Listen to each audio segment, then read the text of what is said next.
मगर मैं आज इस सभा में कह कर जाता हूं, ममता दीदी, सीएए देश का कानून है, इसको कोई रोक नहीं सकता और हम सीएए को लागू कर रहे हैं। भाई और बहनों, जो वहां से आए हैं वो सभी हिंदू भाइयों बहनों का इस देश पर इतना ही अधिकार है जितना मेरा और आपका अधिकार है। उनको अपने अधिकार से कोई वंचित कहीं नहीं कर सकता। नमस्कार, मैं हूं मुक्ता सिंह और आप देख रहे हैं श्रेष्ठ भारत। अमित शाह ने पश्चिम बंगाल में एक सभा के दौरान हुंकार क्या भरी, देश में सीएए पर एक बार फिर बहस शुरू हो गई है। सरकार ने अपनी मंशा जता दी है कि लोकसभा चुनाव से पहले वो सीएए लागू कर देंगे।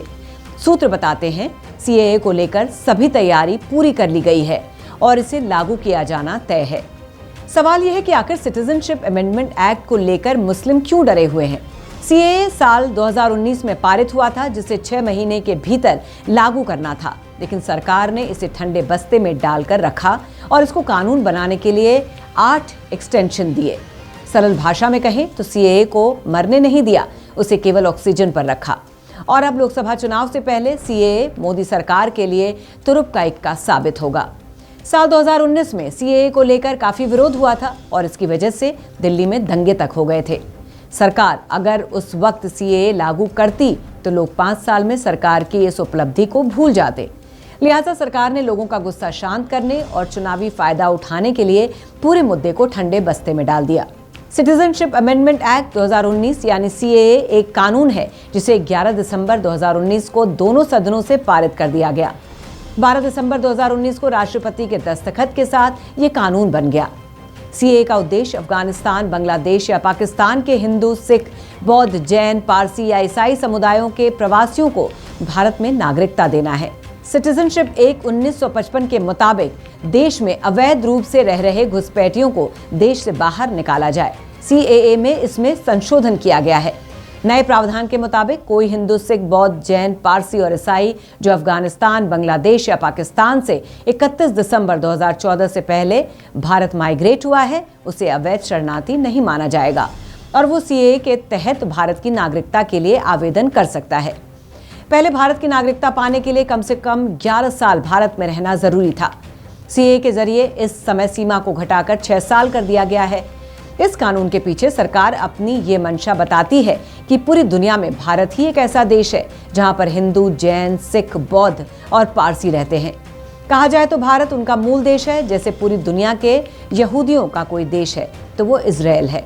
वहीं दुनिया में 57 मुस्लिम देश हैं जहां पर मुस्लिम शरण ले सकते हैं, लेकिन हिंदुओं के लिए कोई ऐसी जगह नहीं है।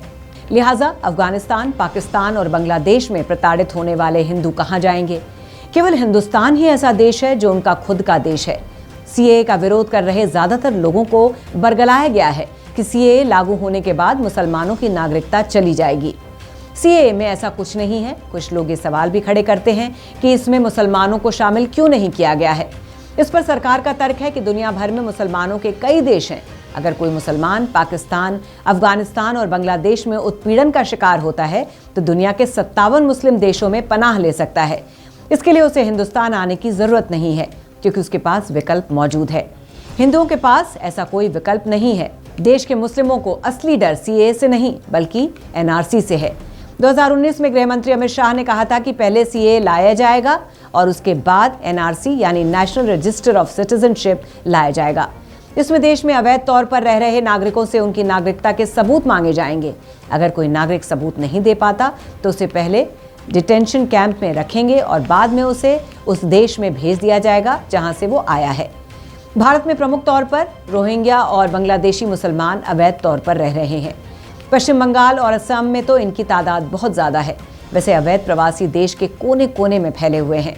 सीएए को लेकर सुप्रीम कोर्ट में 200 से ज्यादा जनहित याचिकाएं दायर की गई थी, जिसके बाद सरकार ने इस कानून को लेकर सुप्रीम कोर्ट में एक एफिडेविट दाखिल किया था। 6 दिसंबर 2022 के बाद से इस मामले में कोई सुनवाई नहीं हुई है।